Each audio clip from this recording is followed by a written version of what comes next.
Hey there folks, let's talk about something that might sound as exciting as watching paint dry tariffs. But trust me, this stuff matters, big time. It's about global power plays, economic warfare, and your wallet taking a potential hit. See, tariffs are like those levers in a factory, the ones that control the flow of goods and money across borders. And when someone starts yanking on those levers, well, things can get messy, fast. Think of it like this. You're at a buffet. You pile your plate high with delicious food, but then, the buffet owner shows up, sees your plate, and decides to charge you extra for each item. That's kind of what a tariff is. An extra charge on goods coming in from another country. Now imagine this happening on a massive scale involving entire nations and billions of dollars worth of stuff. Suddenly, that extra cost gets passed down the line, from importers to businesses to, you guessed it, consumers like you and me.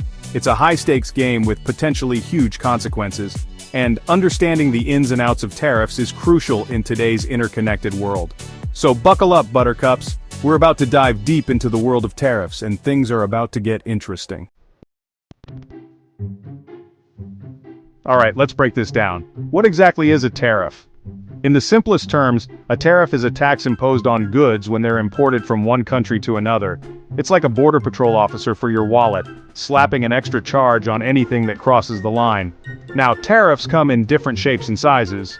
You've got your ad valorem tariffs, which are like a percentage-based fee on the value of the goods. Imagine buying a fancy Italian suit for $1,000. A 10% ad valorem tariff means you'd be shelling out an extra $100 just to get that suit through customs. Then, there are specific tariffs, which are a fixed amount charged per unit of a good. Think of it like a cover charge at a nightclub, but instead of getting you into a party, it gets your cargo container into the country. So, if you're importing 1,000 barrels of oil, and there's a $5 specific tariff, that's an extra $5,000 added to your bill. Governments use tariffs for a whole bunch of reasons, to protect domestic industries, raise revenue, or even punish other countries for not playing by the rules. But like any tool, tariffs can be used for good or, as we'll see, for potentially disastrous outcomes. Now let's talk about the elephant in the room. Or should we say, the tariff-imposing rhino. That's right. We're talking about former President Donald Trump and his grand tariff experiment. See, Trump believed that by slapping tariffs on goods from countries like China, he could bring back manufacturing jobs to America, reduce the trade deficit, and make other countries play by his rules. It was a bold strategy, some might even say reckless, and it involved imposing tariffs on billions of dollars worth of goods from China, Mexico, the European Union, and others. The idea was to make foreign goods more expensive, giving American-made products a competitive edge. But here's the thing about tariffs. They're like a game of economic Jenga. You start pulling out blocks, or in this case, imposing tariffs. And for a while, things might seem okay. But keep pulling, and eventually, the whole tower could come crashing down. Trump's tariff strategy was based on the idea that other countries would back down, renegotiate trade deals in America's favor, and everything would be hunky-dory. But it didn't quite work out that way.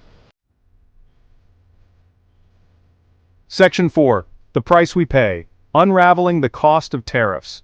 Remember that Buffett analogy? Well, imagine instead of just charging you more for your food, the buffet owner also starts a food fight with the restaurant next door. That's kind of what happened when Trump imposed tariffs on goods from China and other countries. These countries didn't just sit back and take it. They retaliated with tariffs of their own, targeting American products like soybeans, bourbon, and Harley-Davidson motorcycles. The result? American farmers and businesses got caught in the crossfire, facing lost markets and shrinking profits. But it wasn't just businesses that felt the pinch. Tariffs, like any tax, ultimately get passed down to consumers. Remember that fancy Italian suit? Well, thanks to tariffs, it just got a whole lot more expensive. And it wasn't just luxury goods, everything from washing machines to cars saw price hikes. A study by the Federal Reserve Bank of New York estimated that Trump's tariffs cost American households an extra $831 per year. That's money that could have been spent on other things like groceries, healthcare, or maybe even a nice vacation without the Italian suit, of course. Section 5. Retaliation and Ripples. The global backlash of trade wars. Here's the thing about the global economy. It's interconnected. Like a giant game of economic Jenga, if you pull out one block, you risk destabilizing the whole thing. And when it comes to trade wars, the ripple effects can be felt far and wide. When countries engage in tit-for-tat tariffs, it creates uncertainty and instability in the global market. Businesses become hesitant to invest, fearing that the rules of the game could change at any moment. This can lead to slower economic growth, not just in the countries directly involved in the trade war, but around the world. And let's not forget about the human cost of trade wars. When businesses suffer, jobs are lost, and livelihoods are disrupted. Farmers struggle to sell their crops, factory workers face layoffs, and families struggle to make ends meet. The 2018 trade war between the US and China, for example, resulted in billions of dollars in losses for American farmers, forcing the Trump administration to provide billions in bailout money. It was a band-aid solution to a self-inflicted wound, highlighting the unintended consequences of protectionist trade policies. Section 6. Lessons from the trenches. The 2018 steel and aluminum tariffs. Remember those 2018 tariffs on steel and aluminum? The ones Trump imposed in the name of national security? Well, they offer a perfect case study in how tariffs can backfire. The idea was to protect American steel and aluminum producers from foreign competition. And on the surface, it seemed to work.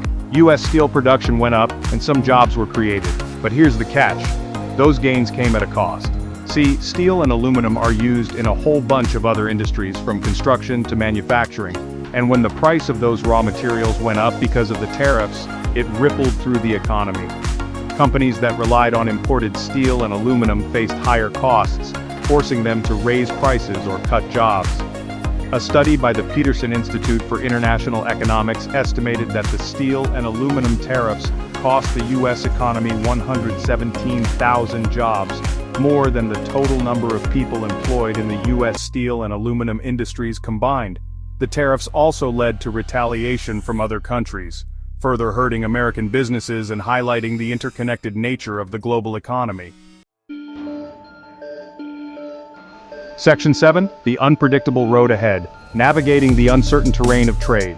So, where do we go from here? The global trade landscape is constantly evolving, and tariffs remain a powerful tool in the arsenal of economic policy. But as we've seen, tariffs are a double-edged sword.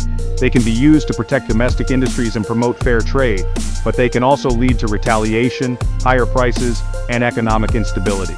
The key is to use tariffs strategically and judiciously, not as a blunt instrument to bludgeon other countries into submission.